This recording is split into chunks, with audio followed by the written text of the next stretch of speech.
એ સાધુ આશ્રમ ની અંદર એક કૂતરી બાપુએ પારેલી. શું પારેલી? કૂતરી પારેલી.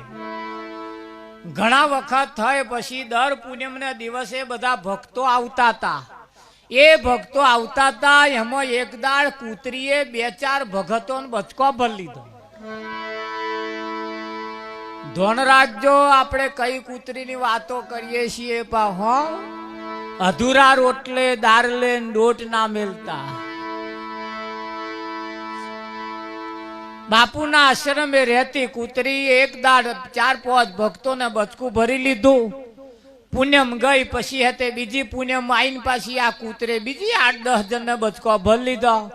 ત્રીજી પૂનમ આવી પાછા 2-4 જણને બચકો ભરી લીધો. 3 પૂનમે આવી રીતે બચકો ભરતો શીખી ગઈ. જે પૂનમે બચકો ભરે એટલે થોડુંક ટોરું કપાય.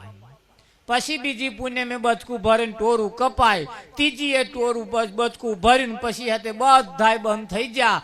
ચોથી પૂનમ આવી તાર તો ગુરુ ચેલો બે હવારના બેહી રહેલા. રાતના હોજના 6 વાગ્યા પણ એક પણ ચેલો આવ્યો નહીં. વિઠ્ઠલ મહારાજ ચેલાએ ગુરુએ ચેલાને પૂછ્યું કે બેટા આજે અમોહ થઈ છે કે પૂનમ થઈ છે? કે ના બાપુ પૂનમ થઈ છે. તો કે દર પૂનમે આટલું બધું હોય છે ને આજ કેમ આવું આપણે બે એકલા? કે બાપુ એક મિસ્ટેક થઈ છે. કે શું થઈ છે? કે આપણે પેલી જે કૂતરી પારી છે ને ઈ આ જેન હોય ને બચકો ભરવા શીખી. ખબર તો પડે. જેન હોય ને બચકો ભરવા શીખી. એવું છે? તાકે હા. રાતના 12 વાગ્યાના સુમારે બાપુ ઉઠ્યા. પાણીની અંજલી હાથમાં લઈને કૂતરી ઉપર નાખીને કહ્યું બેટા આ સાધુનો આશ્રમ છે અને સાધુના આશ્રમની અંદર અહીં પોતાનો સ્વભાવ ભૂલી જવો પડતો હોય છે.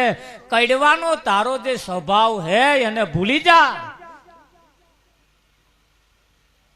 પાણીની અંજલી નાખીને કૂતરીમાંથી ગાય બનાવી દીધી. રૂપ રૂપનો અંબાર ગાય, અલમસ્તાન ગાય. એક દાડો થયો, બીજે દાડો થયો, બીજે દાડો થયો ને જે ગાય બહાર બાંધેલી હતી ત્યાં આગળ એક રહીને દેહ એટલે ભરવાડ જતા હતા. અને ભરવાડની નજર ગાય ઉપર પડીને બાપુને પૂછ્યું બાપુ તમારા આશ્રમમાં ગાય તમારે શું કરવી?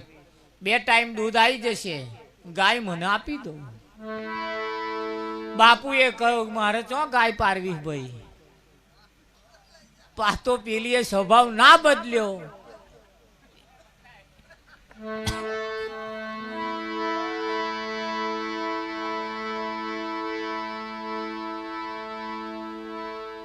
એટલે કૂતરીમાંથી ગાય બનાવીને ગાય દેહે લઈ ગયા ભાઈ. 2 ટાઈમ દૂધ આપવાનું નક્કી કર્યું. દેહે ગાય લઈ ગયા.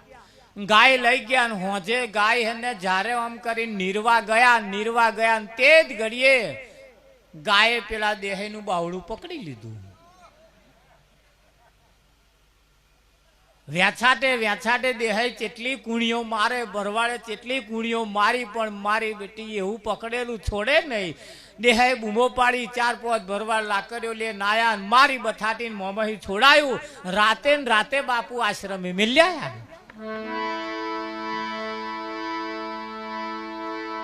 કે બેટા કેમ બાછું મૂકી ગયો? કે શું બાપુ વાત કરું? કે આ તો હું હતો. કે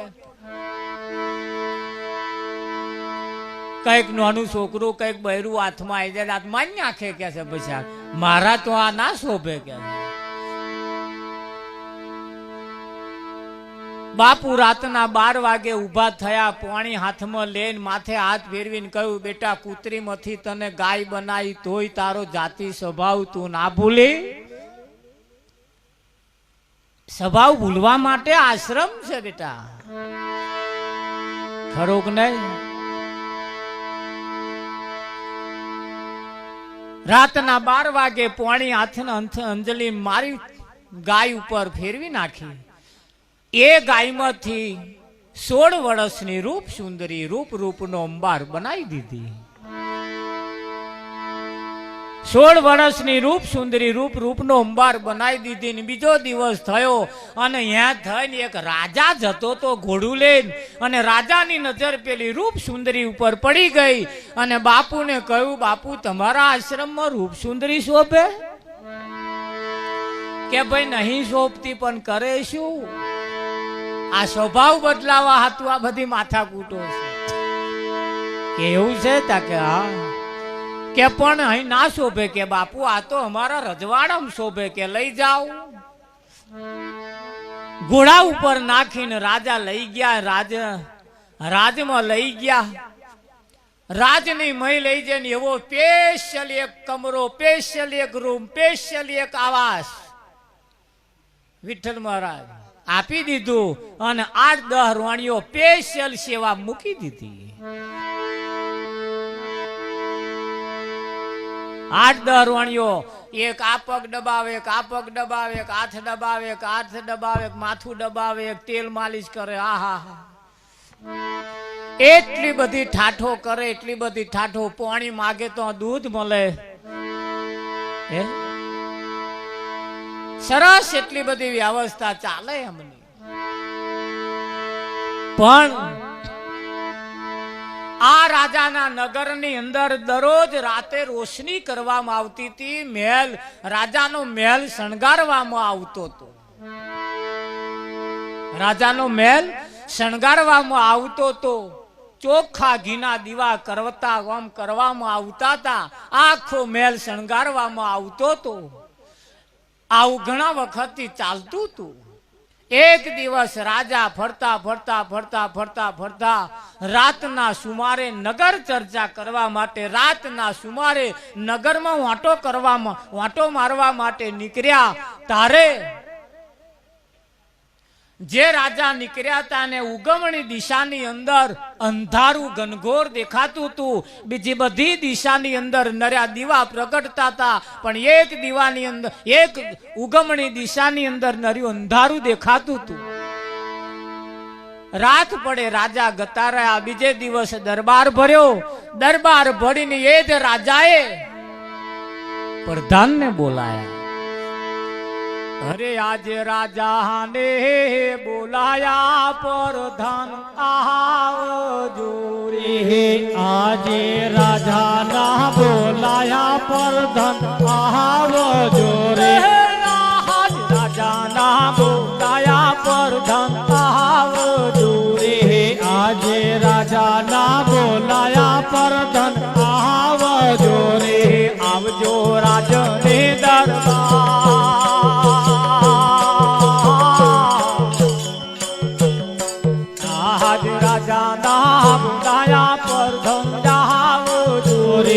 આવજો રાજો ને દરબાર.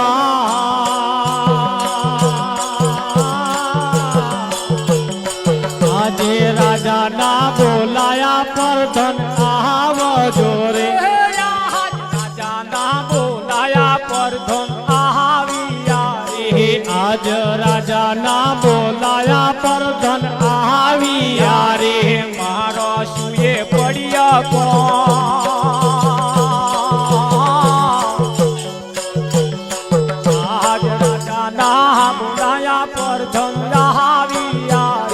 મારા સુરે પડ્યા કો?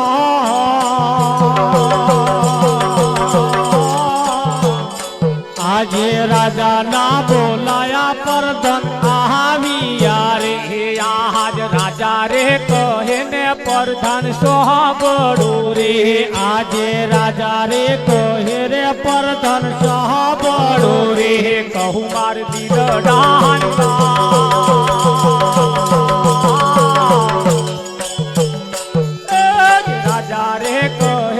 પ્રધાન સાંભળો રે. કહું મારા દિલડાની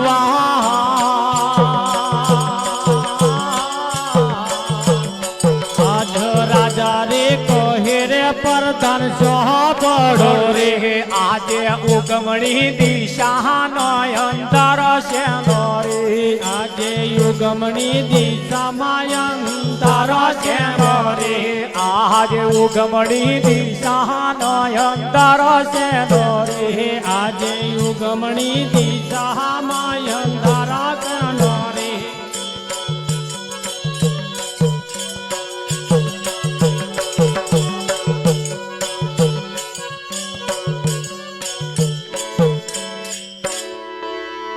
રાજાએ પ્રધાનને બોલાવીને પૂછ્યું આજે ઉગમણી દિશાની અંદર રાતને પર અંધારું કેમ છે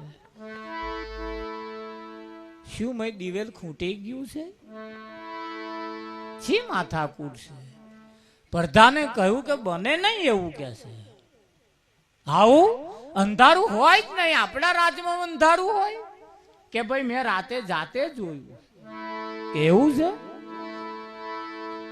મારે તપાસ કરવી એટલે એનું જે કામ આપ્યું તું એને બોલાયો પ્રધાને બોલાવ્યો કે ના બોલાવે અરે આજ પર ધન બોલાવે સેવક આવજો હે આજે પર ધન બોલાવે સેવક આવજો રે આજ પર ધન બોલાવે સેવક આવજો હે આજ પર ધન બોલાવે સેવક આવજો રે આવજો રાજને દરબાર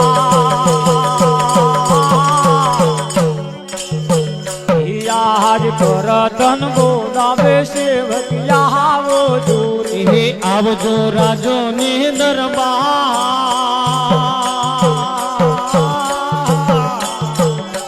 આજ પર ધન બોલાવે સેવક આવજો રે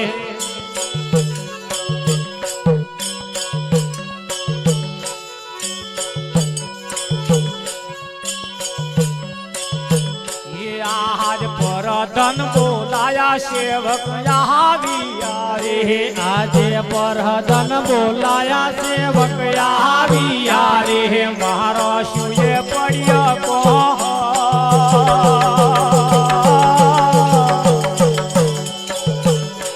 આજ પર ધન બોલાયા સેવક આવ્યા રે મારા સુરે પડ્યા કો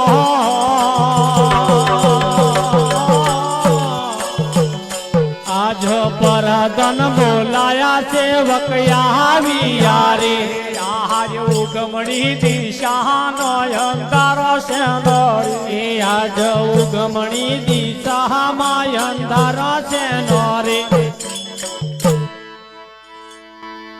સેવકને બોલાવીને પૂછવામાં આવ્યું કે અંધારો શેનો છે ભાઈ શું દિવેલ ખૂટી ગયું છે સેવકે કહ્યું મને નહીં એવું કહેતા કે હા ભાઈ સેવકે બીજે દાડ ધોન રાખી અને દીવા કરતો નીકળ્યો દીવા કરતો પૂરું થયું ને પછી જે દિશામાં અંધારું હતું તો જઈને છુપાઈને બેહી ગયો ને પાછા દીવા ઓલાવાના ચાલુ થઈ ગયા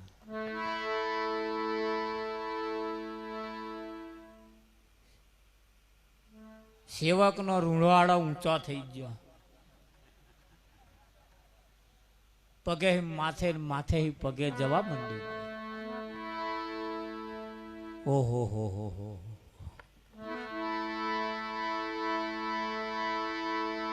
પ્રધાન ને બોલાયા પ્રધાન અહીં તો આવી માથાકૂટ છે પ્રધાને પૂછ્યું પેલા શાલા તને બોલતો આવડે છે કે બોલતો નહીં તો વાત કરો છો હેડો માર જોડે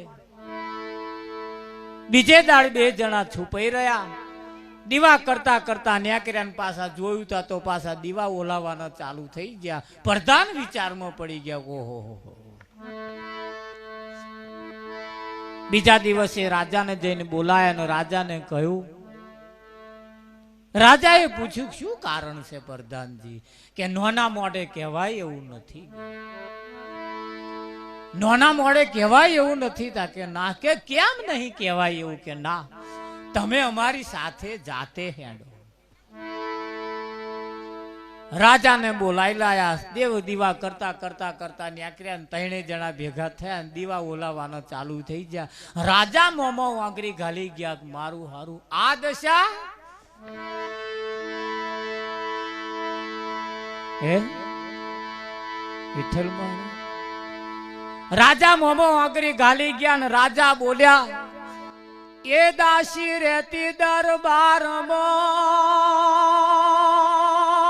દરબારમાં એને રોણીઓ સાથે ઘણી પ્રી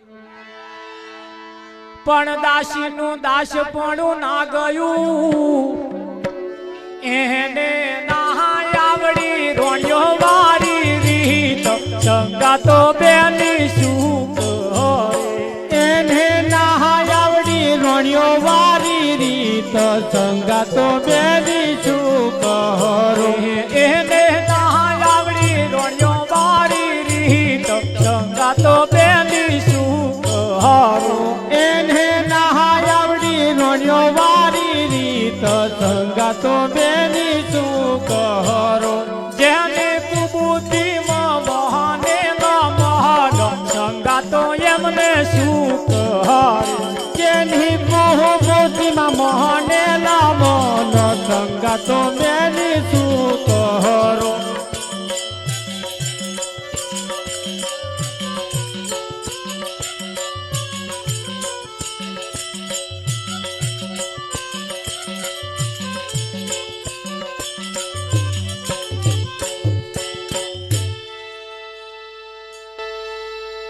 રાજા એ વિચારમાં પડી ગયા કે મારું હારું દાસીનું દાસપણું ના ગયું ના આવડી રોણીઓ વારી રીત આ દીવા કેમ ઓલવાતા હતા એની પાછળનું કારણ હતું આ જે નવા રોણી લાયા હતા ને એ પેલો દીવા કરીને આમ જાય ને પછી આ રોણી બા ઉઠે અને આ દીવા ચાટી ખાય ધોન રાખજો આમાં આપણો નંબર આવતો હોય તો કાઢી નાખજો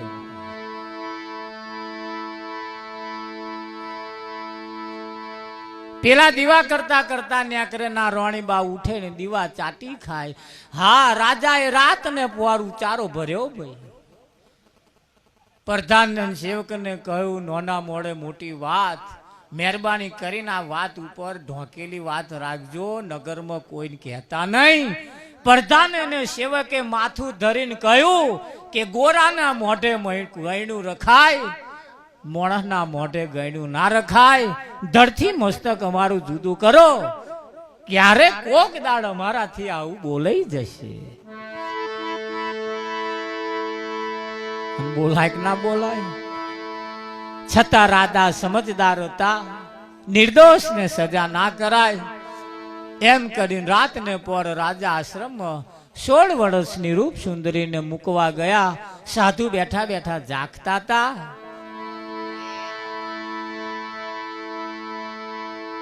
અને હંમેશના માટે રાત પડે સાધુ જાગતો જ હોય આ સંસાર પડ્યો પડ્યો ઊંઘતો હોય અને સાધુ રાત પડે બેઠો બેઠો જાગતો હોય એને ચિંતા છે ભાઈ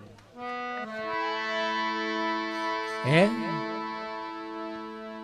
જવાબદારી કોને છે સાધુ ને છે અને આ સંસારીઓને શી અક્કલ હોય યાર એવા તો રાત પડે બેઠા બેઠા એવા ઊંઘતા હોય હે અને આ બધું સાધુ બેઠું છે ના રાત પડે આ બધું જાગતું હોય રાતે જાગે આ બધા સાધુઓ છે આ સંસારીઓ આ ભક્તિને શું જાણે મહારાજ હે જેમના ઘર ના છૂટતું હોય અમથા દીવા કરે અગરબત્તીઓ કરે રોમ રોમ રોમ રોમ રોમ રોમ કરે શું લ્યા તમારા ઘર એક રાત નહીં છૂટતું હે ખરું કે નહીં મહારાજ ભજનમાં આવવાનું તું પણ કે શું સારું પાડું આવવાનું તું તે ના બચ્ચું કોક લઈ જાત યાર અને વાતે હાચી હારી હાચવવાય પડે ને તારે નહીં હાચવા પડે જરી હા આ હારા નઠારા હોય ને પાછા આજુબાજુ હાચવાય પડે ને વિઠ્ઠલ મહારાજ રાત ને પોર આશ્રમમાં લાવીને બાપુને હોપ્યો 16 વર્ષની રૂપ સુંદરીને રાજાએ કહ્યું કે બાપુ સાધુએ કહ્યું કશું બોલવા જેવું નથી, હું સારી રીતે જાણું છું. માથે હાથ ફેરવી 16 વર્ષની રૂપ સુંદરીના માથે હાથ ફેરવીને બાપુ બોલ્યા, કૂતરીમાંથી તને ગાય બનાવી, ગાયમાંથી તના 16 વર્ષની રૂપ સુંદરી બનાવી, છતાં તું તારો જાતિ સ્વભાવ ના ભૂલી. હે ખરું કે નહીં? આશ્રમે કેમ જવાનું? સાધુની પાસે કેમ જવાનું? પોતાનો જાતિ સ્વભાવ ભૂલવા માટે જવાનું. અને ત્યાં જઈને જો કદાચ આપણો સ્વભાવ રહી જતો હોય તો મહેરબાની કરીને આ સ્વભાવને કાઢી નાખજો.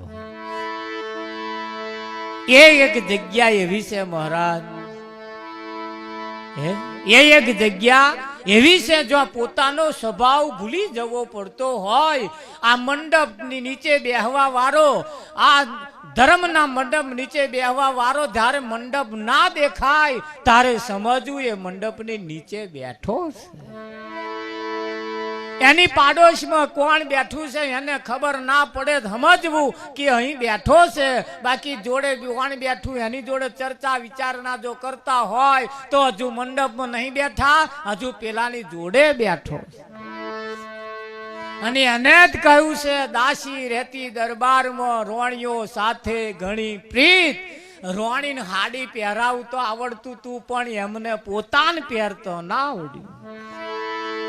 રોણીનું માથું ઓરવતો આવડ્યું તું, જેવી રીતે તેલ નાખવું, જેવી રીતે માથું ગૂંથવો, પણ એમનો માથો જાતે ગૂંથતો ના આવડ્યો. આ રોણીઓ વાળી રીત એમને ના તો શીખવા જેવી છે કે નહીં?